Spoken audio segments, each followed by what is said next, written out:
సువర్ణగిరి అనే మహారాజ్యాన్ని విక్రమసింహుడు అనే మహారాజు పరిపాలిస్తూ ఉండేవాడు.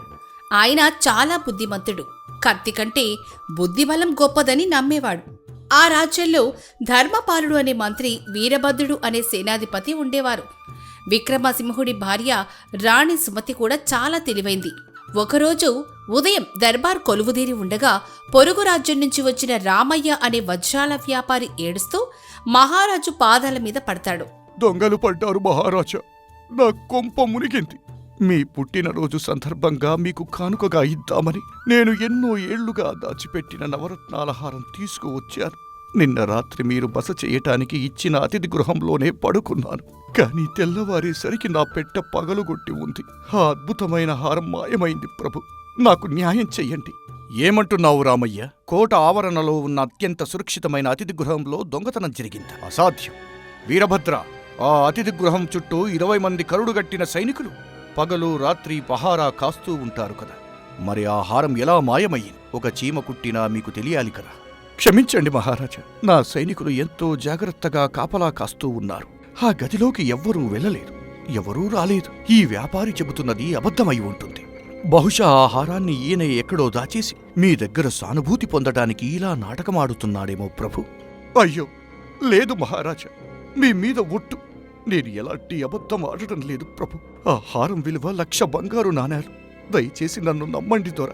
మహారాజా, రామయ్య గారు చాలా ఏళ్లుగా మనకు పరిచయం ఉన్న నిజాయితీపరుడు. ఆయన అబద్ధం చెప్పే అవకాశమే లేదు. ఆ గదిలోకి బయటి వ్యక్తులు ఎవ్వరూ వెళ్ళలేదంటే ఖచ్చితంగా ఆ కాపలా కాస్తున్న భటుల్లోనే ఎవరో ఒకరు ఈ ఘాతుకానికి పాల్పడి ఉంటారు. మంత్రివర్య, మీ తర్కం సరైనది. ఆ అతిథి గృహం దగ్గర నిన్న రాత్రి ముఖ్య కాపలాదారులుగా ఉన్నది ఎవరు? వాడిని వెంటనే నా ముందు ప్రవేశపెట్టండి. చిత్తం మహారాజా. రే భీముడు, ముందుకురా. సభ వెనక నిలబడి ఉన్న భీముడు అనే అమాయకపు కాపలా భటుడు భయంతో వణికిపోతూ రాజుగారి ముందుకి వస్తాడు. వాడి ముఖంలో కంగారు స్పష్టంగా కనిపిస్తుంది. దండాలు మహారాజా, నాకే పాపం తెలియదు ప్రభు. నేను కంటి మీద కునుకు లేకుండా కాపలా కాశాను. భీముడు, భయపడకుండా నిజం చెప్పు. రాత్రి ఏం జరిగింది? గదిలోనికి ఎవరైనా వెళ్లడం కాని, అనుమానాస్పదంగా ఏమైనా శబ్దాలు కాని విన్నావా? గదిలోకి ఎవ్వరూ వెళ్ళలేదు మహారాజా, కాని అర్ధరాత్రి సమయంలో గుడ్లగూబారిచినట్లుగా ఒక వింత శబ్దమైతే వచ్చింది. ఆ వెంటనే నాకు బాగా దాహం వేసింది. పక్కనే ఉన్న బావి దగ్గరికి వెళ్లి నీళ్లు తాగి వచ్చేసరికి కేవలం 5 నిమిషాలు మాత్రమే పట్టింది. ఆ సమయంలోనే దొంగతనం జరిగిందేమో అని నా అనుమానం మహారాజా. అబద్ధాలు ఆడుతున్నావా విధవ? నువ్వే ఆ వజ్రాల హారం కాజేసి ఇప్పుడు నీళ్లు తాగాను, గుడ్లగూబ అరిచింది అని కట్టుకథలు చెబుతున్నావు. మహారాజా, వీడిని వెంటనే బంధించి చెరసాలలో పడేస్తాను. వీడి వీపు విమానం మూత మోగిస్తే నిజం వాడే కక్కుతాడు. ఆగు వీరభద్ర, కత్తితో బలాన్ని చూపించడం సులభం, కానీ బుద్ధితో నిజాన్ని రాబట్టడం ఒక రాజు లక్షణం. దొంగ ఎవరో తేలకుండా ఎవరిని బంధించడానికి వీల్లేదు. ఈ విషయం నేను స్వయంగా విచారిస్తాను. ఇక సభ ముగిసింది. మహారాజు విక్రమసింహుడు దర్బారు ముగించి నేరుగా రాణి సుమతి ఉన్న ఏకాంత మందిరానికి వెళ్తాడు. రాణి సుమతి పూలమాల అల్లుతూ రాజుగారి ముఖంలో ఉన్న ఆలోచనలను గమనిస్తుంది. ఏంటి మహారాజా, ఈరోజు దర్బార్లో ఏదైనా పెద్ద సమస్య వచ్చిందా? మీ ముఖం చూస్తుంటే ఏదో దీర్ఘాలోచనలో ఉన్నట్లు అనిపిస్తోంది.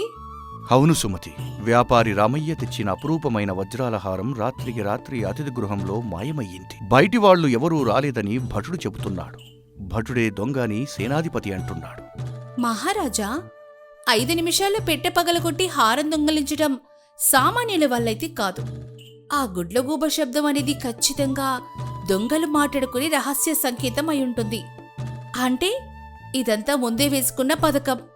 మన కోటలోని రహస్యాలు తెలిసిన పెద్ద తలకాయలు ఎవరిదో ఇందులో హస్తం ఉంది.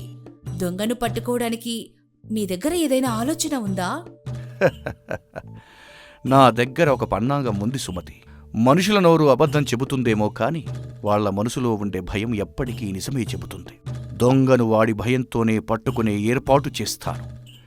రేపు దర్బారులో ఒక వింత జరగబోతోంది. నువ్వు కూడా వచ్చి చూడు. ఆ రోజు రాత్రి సేనాధిపతి వీరభద్రుడు కోట వెనుకున్న ఒక చీకటి ప్రదేశానికి రహస్యంగా వెళ్తాడు. అక్కడ ముఖానికి ముసుగు వేసుకున్న ఒక పల్లెటూరివాడు, గొర్రెల కాపరి సోమప్ప అతని కోసం ఎదురు చూస్తూ ఉంటాడు. ఆ రాజుగాడు బుద్ధిబలమంటాడు, కాని నా భుజబలం ముందు వాడి బుద్ధిబలం పనిచెయ్యదు. ఆ అమాయక భటుడి మీద నెపం నెట్టేస్తే నా దారి సాఫీగా ఉంటుంది. ఒరేయ్ సోమప్ప, రాత్రి నువ్వే గుడ్లగూబలా భలే అరిచావురా. ఆ భటుడుగాడు అటు వెళ్ళగానే నేను క్షణాల్లో ఈ హారం తెచ్చేశాను. మీ పథకం ముందు ఎవరైనా సరిపోతారా సేనాధిపతి గారు? ఆ వ్యాపారి మొహం చూస్తుంటే నాకు భలే నవ్వొచ్చింది. ఇంతకీ ఆహారం తెచ్చారా? ఇదిగో, దీని విలువ ఎంతో నీకు తెలుసు కదా. దీన్ని తీసుకువెళ్ళి నీ గొర్రెల దొడ్డిలో భూమి అడుగున పదిలంగా దాచిపెట్టరా. 2 రోజుల తర్వాత నేను వస్తాను. దాన్ని పక్క రాజ్యం తీసుకువెళ్ళి అమ్మేసి సగం సగం పంచుకుందాంరా. ఎవరికైనా అనుమానం వస్తే నీ తల తీసేస్తాను, జాగ్రత్త. మీరసలు కంగారు పడకండి సేనాధిపతి గారు. నా గొర్రెల దొడ్డిలో దేవుడు కూడా వెతకలేడు. నేను వెళ్తాను. మరుసటి రోజు ఉదయం దర్బార్ మళ్లీ కొలువు తీరుతుంది. రాజు విక్రమసింహుడు సభ మధ్యలో ఒక పెద్ద నల్లటి గుడారం వేసి ఉంటుంది. అందులోపల ఏముందో ఎవ్వరికీ తెలీదు. మంత్రి, సేనాధిపతి, భటుడు, భీముడు ఆశ్చర్యంగా ఆ గుడారం వైపు చూస్తూ ఉంటారు. రాణి సుమతి కూడా తెరచాటున కూర్చొని సభను గమనిస్తూ సభికులారా, మన రాజ్యంలో జరిగిన ఈ దొంగతనం చాలా అవమానకరమైనది. అందుకే నేను హిమాలయాల్లో ఉండే ఒక గొప్ప ముని దగ్గర నుండి ఒక మాయల కుండను రప్పించాను. ఆ గుడారంలో ఉన్నది ఆ మాయల కుండే. మాయల కుండనా? దాని ప్రత్యేకత ఏమిటి మహారాజా? అది దొంగని ఎలా పట్టుకుంటుంది? అది సామాన్యమైన కుండ కాదు మంత్రివర్య. ఆ కుండకు నిజం ఏదో అబద్ధం ఏదో పసిగట్టే దైవశక్తి ఉంది. అనుమానితులైన ప్రతి ఒక్కరూ ఆ చీకటి గుడారంలోకి ఒంటరిగా వెళ్ళాలి.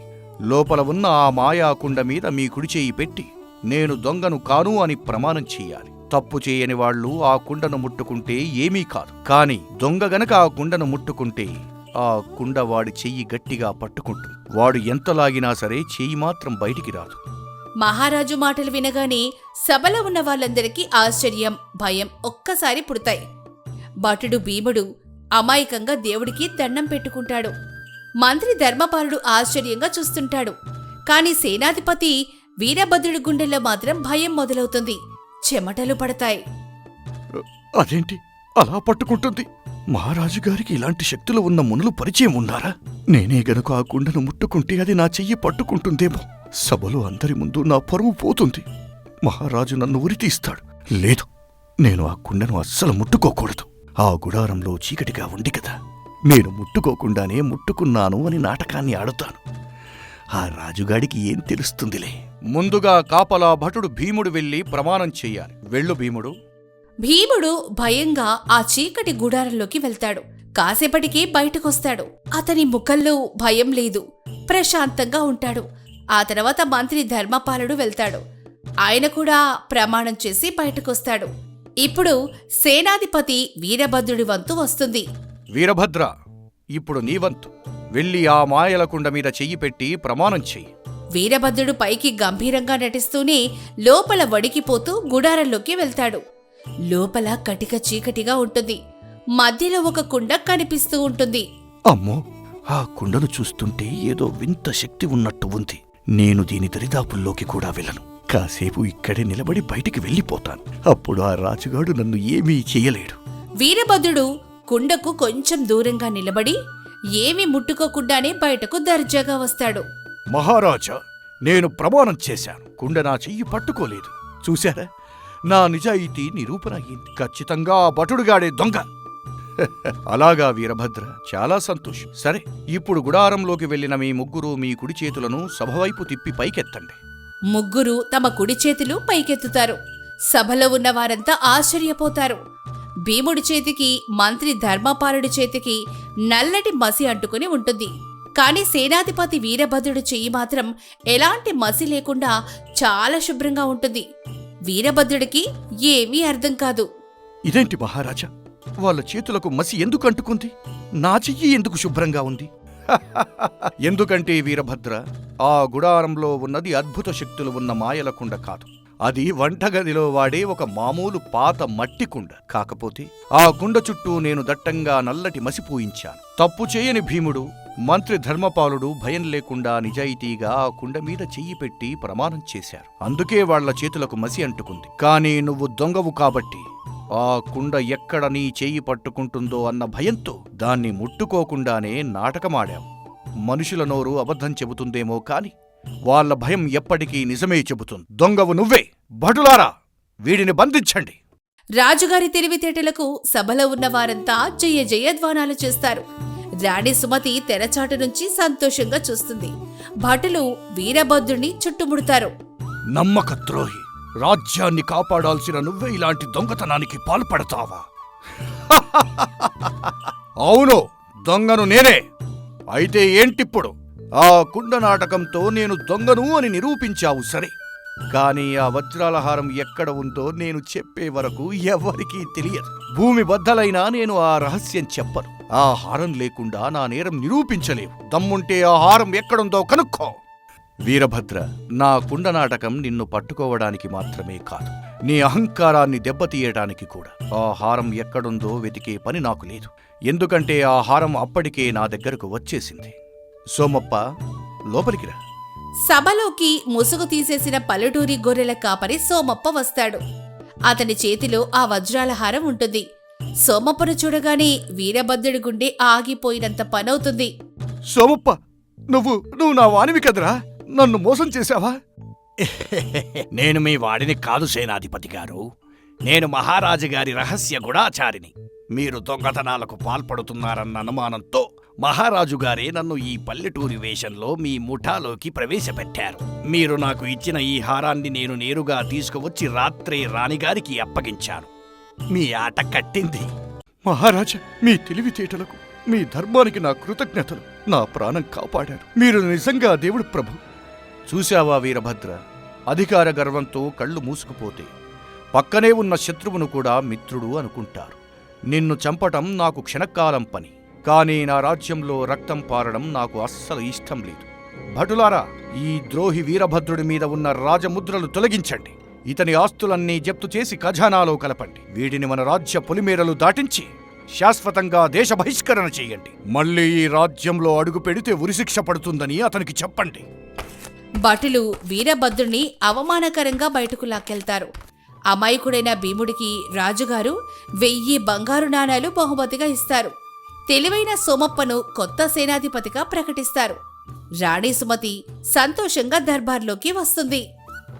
మహారాజా, కత్తి బలం కంటే బుద్ధి బలం గొప్పదని మీరు మరోసారి నిరూపించారు. మీ పాలనలో ఈ రాజ్యం ఎప్పటికీ సురక్షితంగా ఉంటుంది.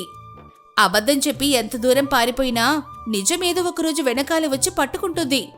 మనిషికి ఎంత శారీరక బలం, అధికారం ఉన్నా ఒక చిన్న తెలివితేటల ముందు అవన్నీ ఓడిపోవాల్సిందే. ధర్మం ఎప్పటికైనా జయించి తీరుతుంది. మరి ప్రేక్షకులారా, ఈ కథలో మీకు ఏ మలుపు బాగా నచ్చింది? రాజుగారు వేసిన మాయలకుండ పథకమా, లేక సోమప్ప గూఢాచారి అని తెలిసిన మలుపా? మీ అభిప్రాయాన్ని తప్పకుండా తెలియజేయండి. ఇలాంటి మరెన్నో అద్భుతమైన జానపద కథల కోసం మా కథలను ఆదరిస్తూ ఉండండి. దండ.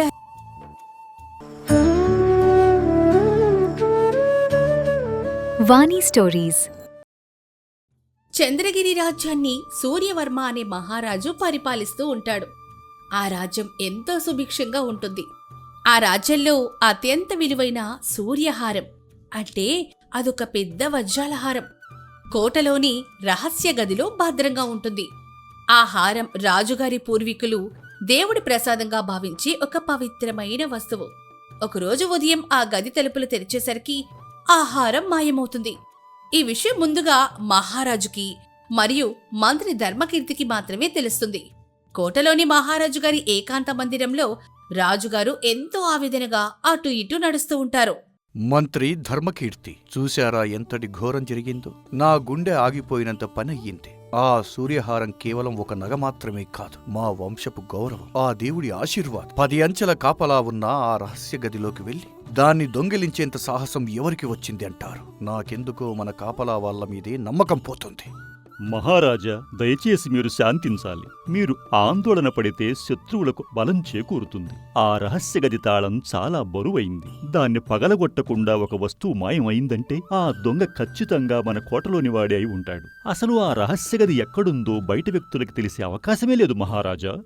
అవును మహామంత్రి, మీ అనుమానమే నాకు వస్తోంది. ఆ సేనాధిపతి భైరవుడు ఏం చేస్తున్నాడు? కనీసం ఈ దొంగతనం జరిగినట్టు వాడికి తెలుసో లేదు. వెంటనే దర్బారు ఏర్పాటు చెయ్యండి. ఆ సేనాధిపతిని, కాపలా ఉన్న భటులందరినీ సభకు పిలిపించండి. ఈ రోజే ఆ దొంగ ఎవరో తేలిపోవాలి.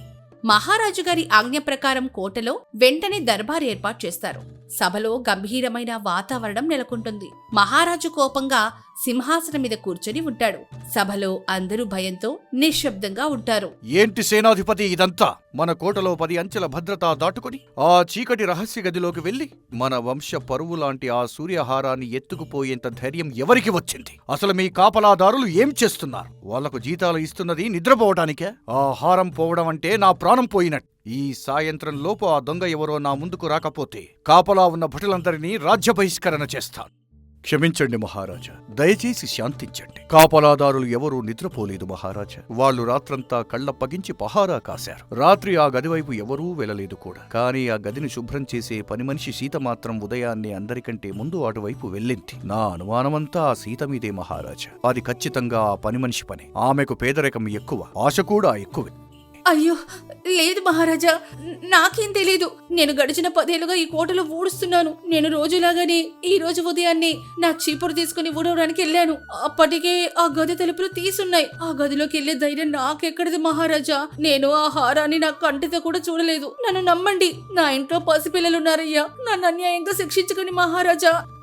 మహారాజా, సేనాధిపతి గారు తొందరపడుతున్నారని నా అభిప్రాయం. సీత చాలా ఏళ్లుగా మన కోటలో పనిచేస్తోంది. ఆమె ఎప్పుడూ ఒక చిన్న ఇత్తడి వస్తువు కూడా దొంగిలించలేదు. పైగా ఆ గదికి ఉన్న భారీ ఇనపతాళం ఎంతో బరువైంది. దాన్ని పగలగొట్టకుండా దానంతట అదే ఎలా తెరుచుకుంటుంది?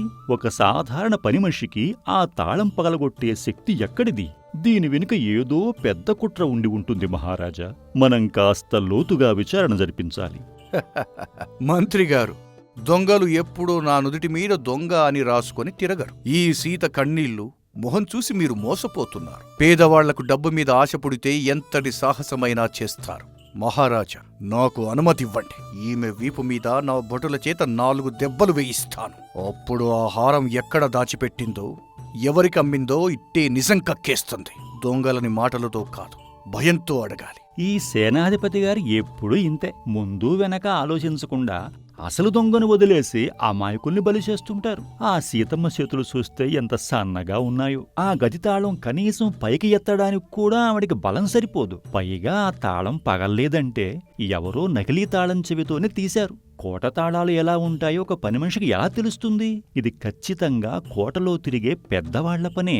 నేను ఏదో ఒకటి చెయ్యాలి, లేదంటే ఆ అమాయకురాలు బలైపోతుంది. మహారాజా, నన్ను క్షమించండి.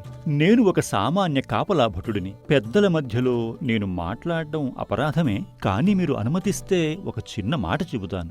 సీతమ్మను శిక్షించే ముందు ఆ దొంగతనం జరిగిన గదిని మనం అందరం కలిసి ఒకసారి పరిశీలిస్తే నిజం బయటపడవచ్చేమో మహారాజా. కంటితో చూడనిదే ఏదీ నమ్మకూడదు కదా మహారాజా. ఏయ్ రామన్న, నీకు ఎంత ధైర్యం? ఒక సామాన్య భటుడివి సేనాధిపతి మాటనే కాదంటావా? మహారాజా, వీడికి గర్వం ఎక్కువయ్యింది. వీడిని సభ నుంచి బయటకు గెంటించండి. ఆగు భైరవుడా, వాడన్న దాంట్లో న్యాయం ఉంది. వాడు సామాన్య భటుడే కావచ్చు, కాని ఒక ప్రాణాన్ని కాపాడేందుకు నాకే సలహా ఇచ్చేంత ధైర్యం చేశాడు. నాకు వాడి ధైర్యం నచ్చింది. పదండి, ఆ ఖజానా గది దగ్గరికే వెళ్దాం. నా హారం ఎలా పోయిందో దొంగ ఎవరో అక్కడే తేలాల్సింది. మహారాజు, మంత్రి, సేనాధిపతి, భటుడు రామన్న మరియు ఏడుస్తున్న సీత అందరూ కలిసి ఖజానా గది దగ్గరికి వెళ్తారు. అది చాలా చీకటిగా దుమ్ము పట్టి ఉన్న గది. గది తలుపులు బార్ల తెరిచే ఉన్నాయి. రామన్న చాలా జాగ్రత్తగా నేల మీద పడిన దుమ్మును, తలుపుల అంచులని మరియు ఆ పెద్ద ఇత్తడి తాళం కప్ప చుట్టూ తన చేతులతో పరిశీలిస్తూ ఉంటాడు. అందరూ వాడిని ఆశ్చర్యంగా చూస్తుంటారు. ఏరా రామన్న, ఒక్కడ నేల మీద మట్టిని చేత్తో రుద్దుకుంటూ నిలబడితే హారం వెనక్కి వచ్చేస్తుందా? లేదా ఆ తాళం మీద ఏమైనా అక్షరాలు రాసి ఉన్నాయా దొంగ ఎవరో చెప్పడానికి? సమయం వృధా చేయక మహారాజు గారికి నిజం చెప్పు. నీ నాటకాలను కట్టిపెట్టు. సేనాధిపతి గారు, అక్షరాలు లేవు కానీ దొంగ వదిలిపెట్టిన అతి ముఖ్యమైన ఆధారాలు ఉన్నాయి. మహారాజా, దొంగలు ఎప్పుడైనా గబగబా వస్తారు. ఇనపసుత్తితో తాళం పగలగొడతారు. అప్పుడు పెద్ద శబ్దం అవుతుంది. కాని ఇక్కడ ఎంతో ప్రశాంతంగా పని జరిగిపోయింది. ఈ తాళం కప్పును ఎవరూ పగలగొట్టలేదు. కానీ ఇక్కడ ఈ తాళం రంధ్రం దగ్గర కొద్దిగా పసుపు రంగులో ఉన్న మైనం అంటుకుని ఉంది. దయచేసి మీరు ఒకసారి దగ్గరకు వచ్చి చూడండి మహారాజా. అవును మహారాజా, రామన్న చెప్పింది 100% నిజమే. ఎవరో ఈ తాళం కప్ప అచ్చు తీసుకోవడానికి గట్టి మైనం వాడారు. ఆ అచ్చు ఆధారంగానే బయట నకిలీ తాళం తయారు చేసి రాత్రికి రాత్రే దీన్ని ఏ శబ్దం రాకుండా తెరిచారు. ఒక సాధారణ పని మనిషి ఇలాంటి మోసం ఆలోచించలేదు. నిజమే మంత్రిగారు. మహారాజా, ఈ మైనం చాలా మెత్తగా ఉన్నప్పుడు తాళం రంధ్రంలో పెట్టి గట్టిగా నొక్కి అచ్చు తీస్తారు. ఆ తర్వాత అది గట్టిపడగానే ఎంతో జాగ్రత్తగా బయటకు తీసి ఇనుపవాడి దగ్గరికి వెళ్లి సరిగ్గా అలాగే ఉండే నకిలీ తాళం చెవిని చేయిస్తారు. దీనికోసం ఎంతో ఓపిక, ఎంతో ఖచ్చితత్వం కావాలి. రోజూ గబగబా ఊడ్చి వెళ్లే ఈ సీతమ్మకు ఇంత నిదానంగా అచ్చు తీసుకునేంత సమయం ఎక్కడ దొరుకుతుంది మహారాజా? ఇది ఎంతో పక్కాగా వేసిన పన్నాగం. అయితే ఏంట్రా ఇప్పుడు? ఆ మైనం అచ్చు ఈ సీతమ్మే తీసుకుని ఉండొచ్చు కదా. పని మనిషి వేషంలో ఉంటూ చీపుడుతో గది ఊడుస్తున్నట్టు నటించి ఎవరూ చూడనప్పుడు ఇలాంటి పనులు చేయటం పెద్ద కష్టమేమీ కాదు మహారాజా. నా అనుమానం నిజమే అయింది. మహారాజా, ఈ మైనం వాసన ఒకసారి చూడండి. ఇది మామూలు ఇళ్లల్లో వెలిగించే మైనం కాదు. ఇది పక్కనే ఉన్న కమలాపురం ఊర్లో అడవి ప్రాంతంలో మాత్రమే దొరికే ఒక ప్రత్యేకమైన అడవి మైనం. అది ఎంత జిగటగా ఉంటుందంటే చేతికి అంటుకుంటే కనీసం 3 రోజులైనా ఆ వాసన పోదు. చేతులు పసుపు రంగులోకి మారిపోతాయి. మీరే కావాలంటే సీతమ్మ చేతులు వాసన చూడండి. ఆ చేతులకు పసుపు రంగు కూడా అంటుకోలేదు. దయచేసి నాకు ఒక్కరోజు సమయం ఇవ్వండి మహారాజా. ఆ దొంగ ఎవరో నేను రేపు ఉదయం మీ ముందుకు తీసుకువస్తాను. సరే రామన్న, నీ తెలివితేటలు, నీ ఆలోచనా విధానం నాకు నమ్మకాన్నిస్తున్నాయి. నీకు ఒక్కరోజు గడువిస్తున్నాను. రేపు ఉదయం దర్బార్ సమయానికి నువ్వు దొంగను పట్టుకోలేకపోతే ఆ పని మంచి సీతకు పడే శిక్ష నీకు పడుతుంది. ఇద్దరిని రాజ్యంలో నుంచి గెంటేస్తాను. చిత్తం మహారాజా, మీ నమ్మకాన్ని నేను. ఆ మధ్యాహ్నం రామన్న తన భటుడి వేషం తీసేసి మారు వేషంలో పక్కనే ఉన్న కమలాపురం ఊర్లోకి వెళ్తాడు. అక్కడ ఒక పాత బట్టల వ్యాపారి వేషం వేసుకొని నెత్తికి తలపాగా చుట్టుకొని గడ్డం పెట్టుకొని అడవి మైనం అమ్మే ఒకే ఒక్క దుకాణం దగ్గరికి వెళ్తాడు. ఆ దుకాణదారుడి పేరు సుబ్బయ్య. దుకాణంలో అంతా రకరకాల అడవి వస్తువులు ఉంటాయి. ఎంత పెద్ద దొంగైనా ఖచ్చితంగా ఏదో ఒక తప్పు చేసే తీరతాడు. ఆ మైనం అచ్చు తీసినవాడు ఖచ్చితంగా ఈ దుకాణానికే వచ్చి మైనం కొని ఉంటాడు. వాడి జాడ ఇక్కడే దొరుకుతుంది. ఏమయ్యా సుబ్బయ్య, వ్యాపారం ఎలా సాగుతుంది? నేను పక్క రాజ్యం నుంచి వచ్చాను. మా రాజుగారి ఆయుధశాలలో కత్తులు మెరుగుపెట్టుకోవడానికి నాకు ఒక బస్తా అడవి మైనం కావాలి. డబ్బులు ఎంతైనా ఇస్తాను. వెంటనే బస్తా బయటికి తీ. అబ్బే, క్షమించాలయ్యా. ఒక బస్తా మైనం అంటే చిన్న మాట కాదు. అది ఇప్పుడు నా దగ్గర లేదయ్యా. నిన్న రాత్రే నా దగ్గర ఉన్న మైనం అంతా ఒకేసారి అమ్ముడిపోయింది. కావాలంటే ఒక వారం రోజులు ఆగు, మళ్ళీ అడవి నుండి మనుషుల్ని పెట్టి తెప్పిస్తాను. నిన్న రాత్రి అమ్ముడుపోయిందా? సరిపోయింది. ఆ కొన్నవాడే ఖచ్చితంగా దొంగన్నమాట. అవును సుబ్బయ్య, అంత మైనం ఒకేసారి ఎవరు కొనుక్కొని పోయారయ్యా? అతను ఎవరైనా దొంగల నాయకుడా ఏంటి? అబ్బే లేదయ్యా, అతను దొంగలాగా లేడు. అతని ఎవరో మారువేషంలో ముఖానికి గుడ్డ కట్టుకుని వచ్చాడు. కానీ అతని చేతులు చూస్తే కత్తులు పట్టిన చేతుల్లాగా గరుకుగా లేవు. ఏదో కలంతో లెక్కలు రాసే చేతుల్లాగా ఎంతో మెత్తగా ఉన్నాయి. పైగా వాడి ప్రవర్తన కూడా నాకు చాలా వింతగా అనిపించింది. ముఖం కప్పుకున్నా వాడి కళ్ళలో ఒక రకమైన వణుకు, భయం నేను స్పష్టంగా చూశాను. కానీ మైనం బస్తాకి డబ్బులు ఇస్తున్నప్పుడు అతని చేతికి ఉన్న ఉంగరం వెన్నెల వెలుగులో నా కంటపడింది. చంద్రగిరి కోటలో పనిచేసే కోశాధికారి సోమదత్త గారు పెట్టుకునే ప్రత్యేకమైన ముద్ర ఉంగరం. నాకెందుకులే అని ఆ డబ్బులు తీసుకుని మైనం ఇచ్చేశాను. ఓహో, దొంగగారు దొరికేశారన్నమాట. కోశాధికారి సోమదత్తకు ఖజానా గది ఎక్కడ ఉందో, ఆ తలుపులు ఎలా ఉంటాయో, ఆ తాళాలు ఎలా ఉంటాయో అన్నీ తెలుసు. అతనే ఈ మైనంతో అచ్చు తీసుకున్నాడు. కానీ వాడిని పట్టుకోవాలంటే కేవలం ఈ సుబ్బయ్య మాట సరిపోదు. నేరుగా వెళ్లి రాజుగారికే చెబితే వాడు తన పదవిని అడ్డుపెట్టుకుని నా మీదకే ఎగురుతాడు. వీడికి దర్బార్లో అందరి ముందే ఒక వల వెయ్యాలి. వాడికి వాడే దొంగను అని ఒప్పుకునేలా మనస్తత్వంతో ఆడుకోవాలి. పర్వాలేదులే సుబ్బయ్య, వారం తర్వాత నేను మళ్ళీ వస్తానులే. వ్యాపారం బాగా చేసుకో. రామన్న ఆ రాత్రి కోటకు తిరిగొస్తాడు. నేరుగా మంత్రి ధర్మకీర్తి గారిని రహస్యంగా కలుసుకుంటాడు. రాజుగారి తోటలో ఇద్దరూ రహస్యంగా మాట్లాడుకుంటారు. రామన్న మంత్రికి తాను కనుక్కున్న నిజం చెప్పి రేపు ఉదయం దర్బార్లో దొంగను ఎలా పట్టుకోవాలో తన ఆలోచనను వివరిస్తాడు. మరుసటి రోజు ఉదయం కోటలో దర్బార్ ప్రారంభం అవుతుంది. మహారాజు సింహాసనం మీద ఆసీనులై ఉంటాడు. సభంతా రామన్న ఏం చెబుతాడా అని ఉత్కంఠగా ఎదురుచూస్తూ ఉంటుంది. ఇక కోశాధికారి సోమదత్త మాత్రం తనకేం తెలియనట్లు చాలా గంభీరంగా కూర్చొనుంటాడు.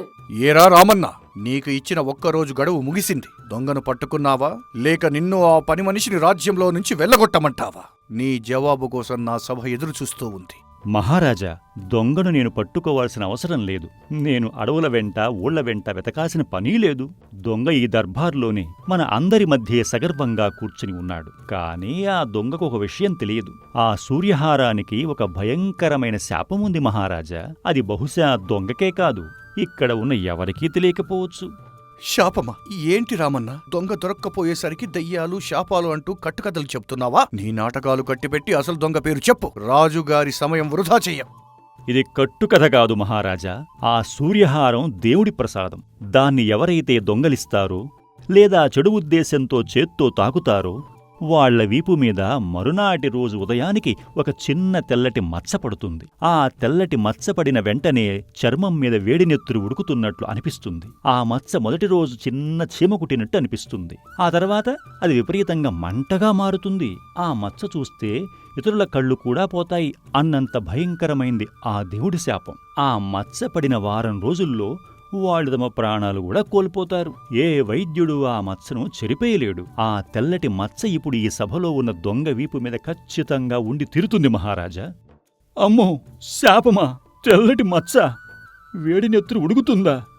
నిన్న రాత్రంతా ఆ హారాన్ని ఎవరికి కనపడకుండా నా చొక్కా లోపల నా వీపు వెనకాలే దాచుకున్నాను కదా.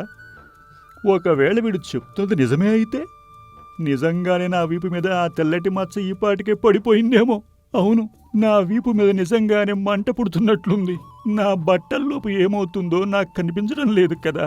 ఎవరైనా సభలో నా వీపు మీద ఆ మచ్చ చూస్తే నేను అడ్డంగా దొరికిపోతాను. మహారాజుకు తెలిస్తే నన్ను దేశం నుంచి గెంటేస్తాడు. దాన్ని ఎలాగైనా ఇప్పుడే నా బట్టలతో గట్టిగా రుద్దుకోవాలి.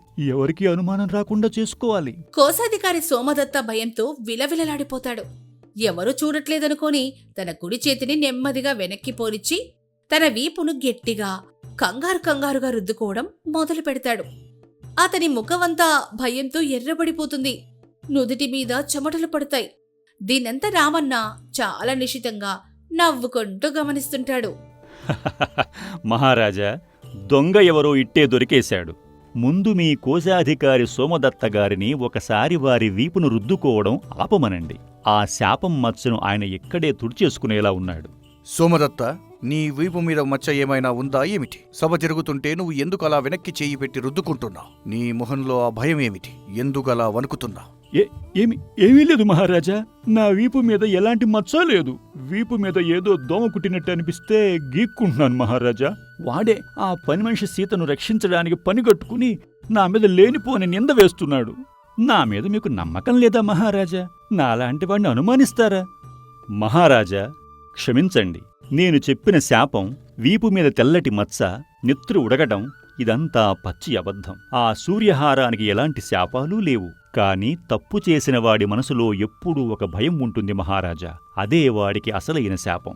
నేను శాపమని వలవేయగానే కోశాధికారి గారు తన వీపు మీద నిజంగానే మచ్చపడిందేమో అని భయపడిపోయి ఆ మచ్చను రుద్దుకునే ప్రయత్నం చేసి అందరి ముందే అడ్డంగా దొరికిపోయాడు. తప్పు చేయకపోతే ఆయనకు ఆ వణుకు, ఆ భయం ఎందుకు వస్తుంది మహారాజా? మహారాజా, రామన్న చెబుతోంది 100కి 100 నిజమే. నిన్న మధ్యాహ్నం వీడు పల్లెటూరి వెళ్లి ఆ మైనం అచ్చు గురించి విచారణ కూడా చేశాడు. ఆ మైనం కొనుక్కున్నది ముఖానికి గుడ్డ కట్టుకుని వెళ్లి దుకాణదారుడికి దొరికిపోయింది ఆ సోమదత్తే అని ఆధారాలు కూడా సంపాదించాడు. ఆయన చేతి ఉంగరమే దానికి సాక్ష్యం. నిన్న రాత్రి వీడు నా దగ్గరకు వచ్చి ఈ వలపన్నే ఆలోచన అంతా చెప్పాడు. నేను కూడా రామన్న తెలివితేటల్ని పరీక్షిద్దామనే ఇదంతా మౌనంగా చూస్తున్నాను. అసలు దొంగ దొరికాడు మహారాజా. సోమదత్త, నీ మీద నమ్మకంతో నీకు నా ఖజానా బాధ్యతలు ఇస్తే నమ్మిన రాజుకే ఆ ఖజానాకే కన్నం వేస్తావా? నీలాంటి ద్రోహి నా రాజ్యంలో ఒక్క క్షణం కూడా ఉండకూడదు. భటులారా, వీడిని వెంటనే బంధించి వీడి ఇంటిని అణువణువు సోదా చేయండి. వీడిని మన రాజ్యం నుంచి శాశ్వతంగా బహిష్కరించండి. భటులు వెంటనే వెళ్లి సోమదత్తను బంధిస్తారు. అతని ఇంటిని సోదా చేయగా వంటగదిలో గోడ వెనక రహస్యంగా దాచిన సూర్యహారం దొరుకుతుంది. ఆ హారాన్ని రాజుగారికి అందచేస్తారు. సభలో అందరూ రామన్న బుద్ధిబలాన్ని, అతని తెలివితేటని చూసి ఆశ్చర్యపోతారు. సీతమ్మ ఆనందంతో ఏడుస్తూ రామన్నకు దండం పెడుతుంది. రామన్న బాబు, నువ్వు నాకు దేవుడిలా వచ్చావు. లేదంటే ఈ పాటికి నా ప్రాణాలు గాల్లో కలిసిపోయేవి. నా పిల్లలకి తల్లి లేకుండా పోయేది. నీ రుణం నేను ఎప్పటికీ తీర్చుకోలేను బాబు.